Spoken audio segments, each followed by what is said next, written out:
अगर आपका टीडीएस हर महीने ज़्यादा कट रहा है और आप उस टीडीएस का वेट पूरे साल करते हो कि जब मैं अगले साल आईटीआर फाइल करूँगा तब जाके उसका रिफ़ंड आएगा, अगर कोई गलती हो गई आईटीआर में, अगर आपकी इनकम मिसमैच हो गई या फिर कुछ और मिसमैच हो गया तो इनकम टैक्स की तरफ से आपको नोटिस आएगा, उसका रिप्लाई करना पड़ेगा या फिर आपको अपनी आईटीआर रिवाइज़ करनी पड़ेगी, उसके बाद कहीं जाके आपको रिफ़ंड मिलेगा।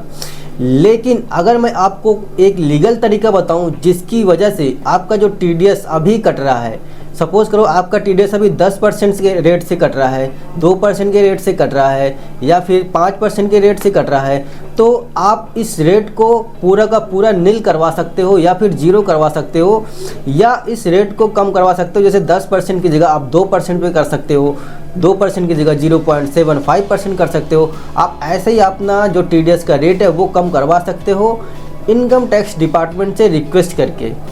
ये कोई ट्रिक नहीं है दोस्तों, ये मैं बता रहा हूँ आपको। इनकम टैक्स में एक सेक्शन है जिसका नाम है सेक्शन 197।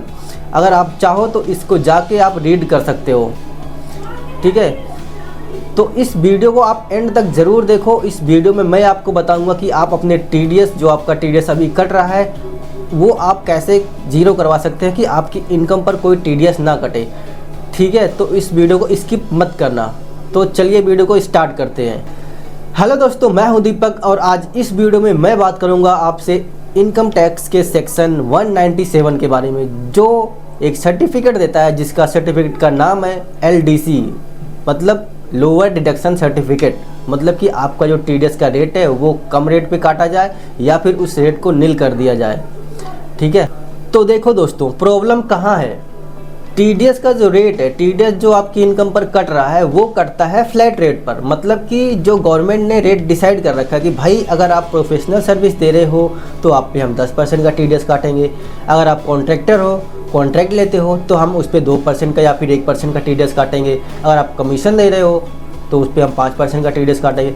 तो इन रेट्स को हम कम करवा सकते हैं या फिर इन रेट्स को हम जीरो करवा सकते हैं और आपका टीडीएस इतने रेट से कट जाता है तो आप का वो टीडीएस को जो अमाउंट है वो पूरा का पूरा ब्लॉक हो जाता है 1 साल के लिए। और फिर आप बाद में आईटीआर फाइल करो, अगर आईटीआर सही से फाइल हो गई तो ठीक है, उसके बाद अगर आईटीआर फाइल ठीक से नहीं हुई तो उसको नोटिस आया, उसका रिप्लाई किया, आईटीआर रिवाइज़ करी आपने, फिर महीनों बाद आपका रिफ़ंड आया। तो इन सब चीज़ों से मैं आपको बचाना चाहता हूँ। तो दोस्तों, आपको इस टीडीएस के कटने से बचाने के लिए यहाँ काम करता है इनकम टैक्स का सेक्शन 197।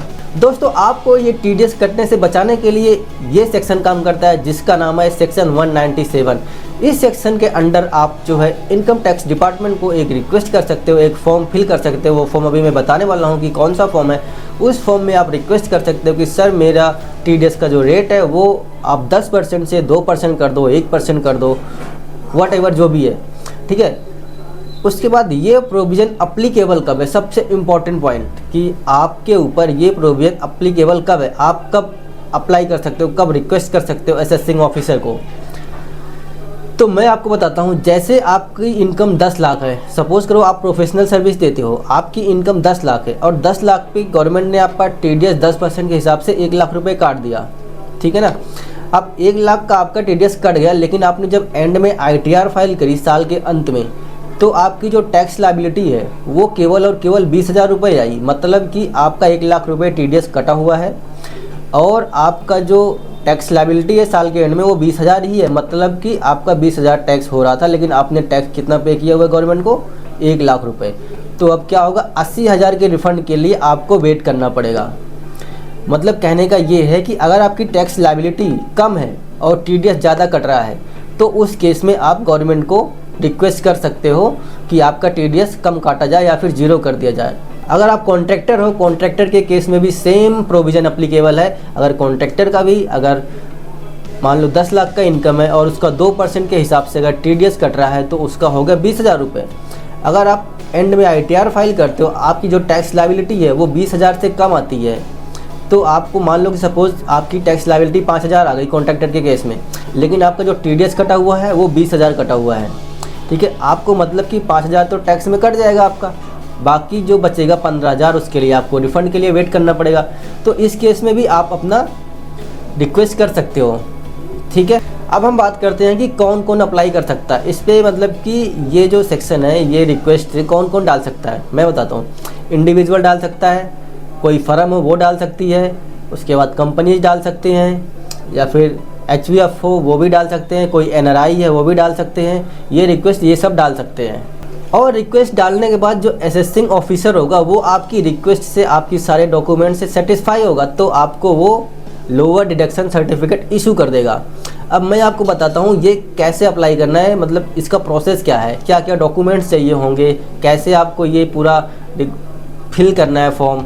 ठीक है, अब हम बात करते हैं कि अप्लाई कैसे करें, मतलब पोर्टल पे इनकम टैक्स के पोर्टल पे आप इसको कैसे अप्लाई कर सकते हो। तो नंबर 1, फॉर्म 13 भरना पड़ता है इसकी रिक्वेस्ट के लिए।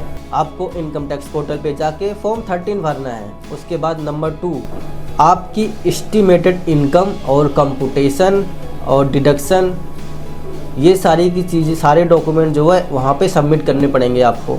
उसके बाद नंबर 3, सपोर्टिंग डॉक्यूमेंट्स अपलोड करने। अभी मैं बताऊंगा कि क्या क्या सपोर्टिंग डॉक्यूमेंट चाहिए होते हैं उसमें। और जुडिशनल ऑफिसर जो होगा वो आपकी एप्लीकेशन को रिव्यू करेगा, उसके बाद उसको सारी चीज़ें सही लगेंगी तो वो आपकी एप्लीकेशन को अप्रूव कर देगा और आपको जो सर्टिफिकेट मिल जाएगा। अब आपको सबसे इम्पॉर्टेंट चीज़ बताने वाला हूँ कि आपको क्या क्या डॉक्यूमेंट सबमिट करने पड़ेंगे इनकम टैक्स पोर्टल पे इस सर्टिफिकेट के लिए। तो नंबर 1 पे आता है पैन कार्ड। उसके बाद नंबर 2 पे आपको लास्ट 3 साल की ITR सबमिट करनी पड़ेगी। उसके बाद नंबर 3, एस्टिमेटेड इनकम स्टेटमेंट आपको सबमिट करनी पड़ेगी। उसके बाद number 4, profit and loss account और बैलेंस शीट भी आपको सबमिट करना पड़ सकता है अगर अप्लीकेबल है आपके पास। तो अगर आप बैलेंस शीट अगर बनाते हो, अगर आपका ऑडिट हो रहा है तो आप उसको सबमिट कर सकते हो। अगर आपका अप्लीकेबल नहीं है तो आपको सबमिट करने की कोई ज़रूरत नहीं है। नंबर 5, TDS की डिटेल, मतलब कि आपको 26 AS भी उसमें अपलोड करना है। उसके बाद नंबर 6, कॉन्ट्रैक्ट। अगर आप कॉन्ट्रैक्टर हैं, जिस आपका जो इनकम है वो कॉन्ट्रैक्ट बेस पे है, कोई भी कॉन्ट्रैक्ट है आपके पास या फिर एग्रीमेंट है तो उसकी कॉपी आपको अपलोड करनी पड़ेगी। उसके बाद नंबर 6, डिडक्टर्स की डिटेल। जो भी पार्टी आपका TDS काट रही है उनका डिटेल आपको डालना पड़ेगा, उनका पैन नंबर, उनका 10 नंबर्स, एड्रेस, सारी डिटेल्स डालनी पड़ेगी। ये क्यों डालनी पड़ती है, क्योंकि आप जब फॉर्म 13 फाइल करोगे तो इसमें डिडक्टर की जो आप डिटेल डालोगे ना, तो जब आपको सर्टिफिकेट मिल जाएगा तो ये ऑटोमेटिक जो डिडक्टर है उनके 10 जो ट्रेसेस का पोर्टल है उस पर आपका सर्टिफिकेट वहाँ पे दिख जाएगा। आप इनको अपना ये सर्टिफिकेट दोगे कि हमने ये रिक्वेस्ट करी थी, हमारा जो TDS का रेट अब आप इतने % से इतने % काटना। तो नेक्स्ट टाइम से जो भी आपका TDS काट रहा है वो आपका TDS उसी रेट से काटेगा जो आपके सर्टिफिकेट में होगा। और इस सर्टिफिकेट की जो लिमिट है, मतलब जो वैल्यू है, जो टाइम पीरियड है इसका, वो है 1 साल का। मतलब कि अगर आपको 1 साल तक का आपका TDS वो रेट से कटेगा, नेक्स्ट ईयर आपको फिर से अप्लाई करना पड़ेगा उसी सर्टिफिकेट के लिए। ठीक है, तो ये था सारा प्रोसेस। तो दोस्तों, अगर आपका भी TDS अननेसेसरी कट रहा है और आप चाहते हैं कि आपका जो पैसा है वो आपके पास रहे, ना कि रिफंड के चक्कर में अटका रहे, तो आप हमसे कांटेक्ट करें। हम आपकी इनकम को असेस करेंगे और प्रॉपरली फॉर्म 13 फाइल करेंगे और सेक्शन 197 का सर्टिफिकेट दिलवाकर आपका TDS लीगली हम कम करवाएंगे। डिस्क्रिप्शन में हमारा कॉन्टैक्ट नंबर है, मेल ID है, व्हाट्सएप का लिंक है, आप रीच आउट कर सकते हैं। ठीक है, तब तक के लिए नमस्कार, मिलते हैं फिर से नई वीडियो में।